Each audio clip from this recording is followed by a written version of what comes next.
Povesť o silickej ľadnici. Je veľa jám a priepastí, ktoré pripomínajú ľuďom ústa do podzemného sveta. Mnohí sa právom obávajú, že ich tieto ústa zeme môžu zhltnúť ako mačka myš. Určite sa to aj veľakrát stalo, že sa v priepastiach a prírodných prepadliskách stratili ľudia. Či už vlastnou neopatrnosťou, či zo zvedavosti, chceli nazrieť do podzemia a zem ich už nevydala. Na Silickej planine sa tiež nachádza prazvláštna brána do útrob zeme, Silická ľadnica. Uprostred lesov roztvára papuľu jaskyňa, ktorá sa však pozvoľna mení na ľadom pokrytú priepasť. Či je zima a či leto, vždy je v ústi tejto jaskyne ľad. Kto sa na šikmú plochu dostane, tomu už niet pomoci. Zletí dolu a zem ho prehltne. Ľudia odpradávna mrazivú blízkosť tejto jaskyne využívali ako prírodnú chladničku. A tak robieval i Desider, mladý to parobok z blízkej obce Silica. Každým letom tam nosieval slaninu, ba i mlieko, aby sa lepšie uchovalo po horúce dni. Vždy, keď na kraj ľadnice ukladal potraviny, bol nesmierne zvedavý na to, čo asi môže byť dnu, v tej bezodnej diere. Vchod do podzemia sa zužoval do úzkeho pažeráka, ktorý takmer kolmo klesal až voľakde do tmy tmúcej. Dolu ľadom tiekli cícerky vody ako sliny netvora. Desider sa neraz nebezpečne nakláňal ponad dieru a nazeral dnu, aj fakľou si svietil, ale nič tam nevidel. Jama bola hlboká a úzka. Jedného dňa sa rozhodol. Nikomu nič nepovedal, len vzal laná, skoby a všakovaké veci, o ktorých si myslel, že by ich mohol potrebovať. Za ránky prišiel ku strašidelnej jame a začal sa hotovať na zostup. Niekoľko lán priviazal na okolité stromy a spustil ich do diery. Kladivom pozabíjal skoby okolo na skaly a takto rôzne sa pripravoval, aby zvíťazil nad týmto zemským netvorom. Nakoniec nahádzal do jaskyne niekoľko horiacich faklí. Tie zleteli dolu do tmy a zmizli. Desider sa opatrne, ale smelo začal spúšťať do ľadovej priepasti. Srdce mu búchalo od vzrušenia až voľakde v krku. Mal strach, ale nevzdával sa. Už opustil povrch zeme a klesal stále nižšie. Priepasť sa zužovala a steny sa ho už takmer dotýkali svojim ľadovým dychom. Pekná šmíkačka, riekol nahlas Desider. Dotknúť sa prstami mokrých stien. Vedel, že bez lán by sa hore už nikdy nevrátil. Jeho hlas v úzkej priepasti znel duto a on mal naozaj pocit, že sa spúšťa do brucha obrovskej veľryby. Ešte dobrých pár metrov klesal a už sa aj bál, že lano bude krátke a nedosiahne na dno jaskyne, keď tu zrazu pocítil pod nohami pevnú zem. Jeho chodidlá dosadli na mokré kamene. Desider sa obzeral okolo seba. Od úžasu otvoril ústa do Korán a vydychoval kúdo lipary. Ocitol sa v ľadovom kráľovstve. Fakle, ktoré nahádzal do jamy, ležali rozhádzané po temnom paláci a slabo osvetľovali kvaple z ľadu i vápenca. Tie dozaista nikdy svetlo nevideli, iba kvapky padajúce z kvapľov odrátavali pomaly nekonečný čas. A v tom to uvidel. V ľadovej truhle pred ním ležala spiaca žena. Oči mala zatvorené, ruky položené vedľa tela.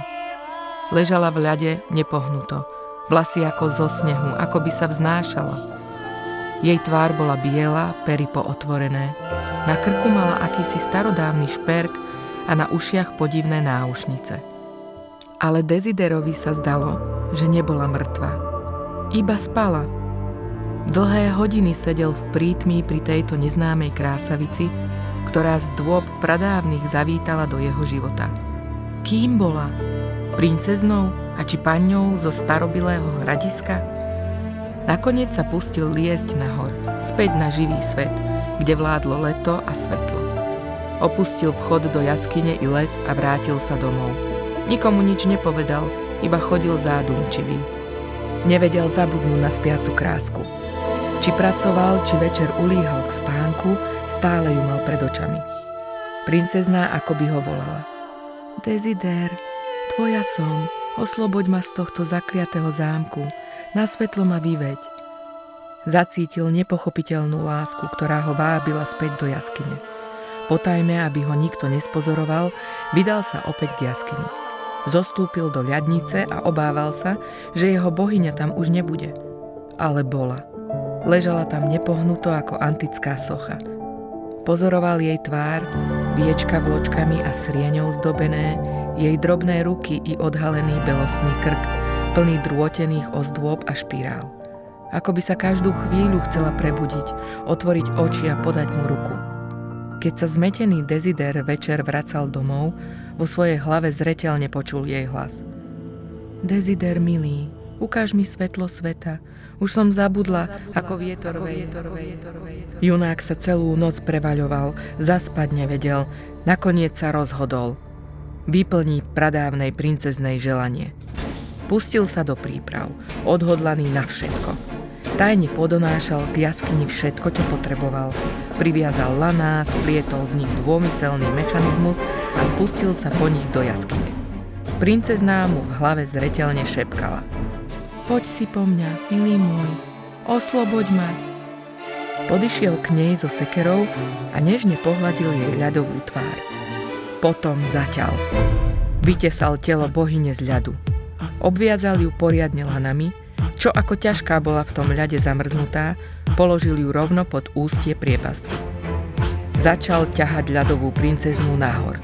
Ľad sa šmíkal, stromy sa lámali, laná zaplietali. Párkrát si povedal, že už ani on sa z tejto šlamastiky nedostane. Bolo to ťažké, preťažké. Matka Zem všetkými silami bránila svoje tajomstvo a nechcela ho vydať. Až k večeru uzrela princezná slnko. Po nekonečných storočiach v temnom paláci vrátila sa na svetlo Božie. Desider svoju spiacu milú na vozík naložil a vyviezol na pahorok. Ukážem ti, ako slnko svieti, ako vietor veje. Už cestou videl, ako sa ľad na nej pomaly roztápa. Na kopci ju vystavil na zapadajúce slnko, aby sa lepšie zahriala. Sadol si k nej a pozoroval zapadajúcu oranžovú guľu, ktorá sa odrážala na topiacom sa ľade. Zlatisté kvapky stekali po vlasoch ľadovej krásavice a Desiderovi sa zdalo, že sú to perly. V tom zašeptala. Ďakujem ti, Desider, ale nie ty si môj milenec. Prišla noc. V tom zašumeli stromy a zdvihol sa nočný vietor. Ten zadul nad pahorkom princeznú ako milenec do náručia pojal a na pery ju nežne poboskal, čakajúc na túto chvíľu tisíce rokov. Vrátila sa, šepkal vietor. Vrátila som sa ti, šepkala neverná princezná vetru. Chcem sa premeniť na vzduch a s tebou odletieť. Desider ju žiarlivo schytil za studenú ruku, že ju nepustí. A tak ju pevne držal, až zaspal hlbokým unaveným spánkom. Skorým ránom spievali vtáci a tešili sa z vychádzajúceho slnka a leta. Tu Desider strhol sa z nekľudného sna. Hľadí na svoju milovanú, ale tá sa zrazu celá mení.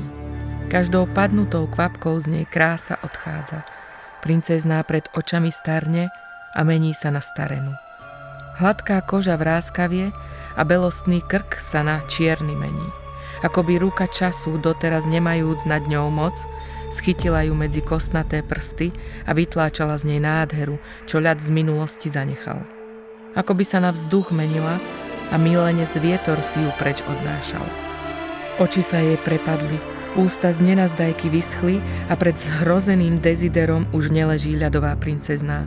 Leží stará kostra. Čo bolo krásne, na vzduch sa premenilo a odletelo. Iba jej šperky zub času neochutnal, tie zdobili jej krk tak ako predtým. Desider začal plakať. Pochopil, že mal princeznú nechať spať v tej ľadovej hrobke, iba tam by mu zostala verná. Iba tam jej krása zostala nedotknutá. A zem sa smiala. Radšej zničila svoje tajomstvo, ako by ho mala vydať Desiderovi.